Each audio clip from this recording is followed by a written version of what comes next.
सबसे पहले इस बात को समझो, पाकिस्तान और पाकिस्तानी में बहुत फर्क है। पाकिस्तान को कभी कुछ ना कुछ मिल ही जाता है। कभी आईएमएफ ने दे दिया, चाइना ने दे दिया, किसी दूसरे मुल्क ने दे दिया, लेकिन पाकिस्तानी को बोलो ना भाई, कुछ नहीं मिलता। ओए, जब से पैदा हुआ हूँ दो ही चीज़ें सुनते आया हूँ। पहला, पाकिस्तान के हालात बहुत ख़राब हैं। दूसरा, महंगाई। महंगाई पे महंगाई, महंगाई पे महंगाई। कभी ख़त्म भी होगी या नहीं?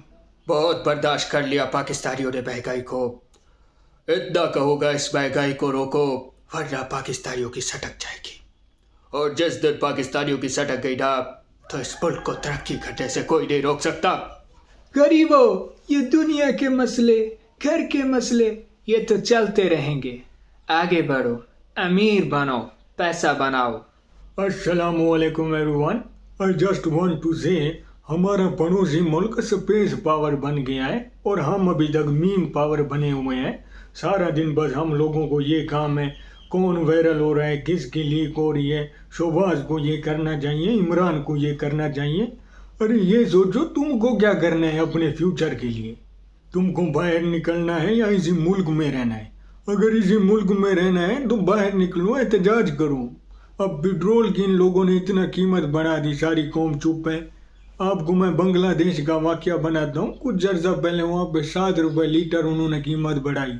कौम एहतजाज के लिए बाहर निकल आई, उन लोगों ने एहतजाज किया, आखिरकार उनको अपना फैसला वापस लेना पड़ा। आप एकदम सुस्त हो गए हो, बाहर निकलो यार, प्रेशर डालो हुकूमत पे।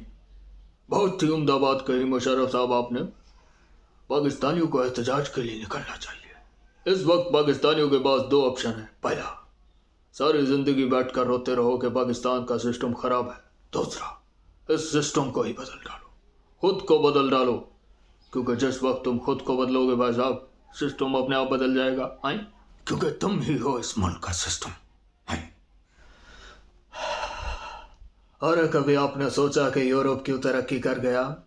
हम उनको काफिर कहते हैं और ख़ुद को मुसलमान, फिर भी बर्बाद हम हो रहे हैं। उसकी वजह यह है क्योंकि हम एक मुनाफिक कौम है। झूठ बोलना, धोखा देना, जुल्म के खिलाफ खड़े ना होना हमारी आदत बन चुकी है। एकदम सुस्त हो गए हम दुनिया से कहते हैं कि आइए यहाँ पे इन्वेस्ट कीजिए। अरे जब हम पाकिस्तानी एक दूसरे पे भरोसा नहीं करते तो दुनिया हम पे क्या भरोसा करेगी? सबसे पहले तो हमें एक कौम बनना होगा, खड़े होना होगा जुल्म के खिलाफ, करप्शन के खिलाफ। मैं आंखें बंद करता हूँ तो इस मुल्क को तरक्की करते हुए देखता हूँ। मैं आंखें खोलता हूँ तो इस मुल्क को तरक्की करते हुए देखना चाहता हूँ। इन सियासतदानों ने हमें परिंदा बना के रखा हुआ है। पहले हमारे पर काटते हैं, बाद में दाना फेंकते हैं और हमें लगता है कि ये हमारे हमदर्द हैं, लेकिन नहीं। अरे थक चुका हूँ यार ये महंगाई, ये करप्शन देख देख कर। अरे कब तक हमारा मुल्क ऐसे रहेगा? हाँ, कभी तरक्की भी करेगा या नहीं? ये सियासतदान बर्बाद तो खुद करते हैं मुल्क को, बाद में कहते हैं ये कौम पर अल्लाह की आजमाइश है। ऐसे ही कहते हैं ना, ये सियासतदान आजमाइश आई हुई है जी, सब्र करें।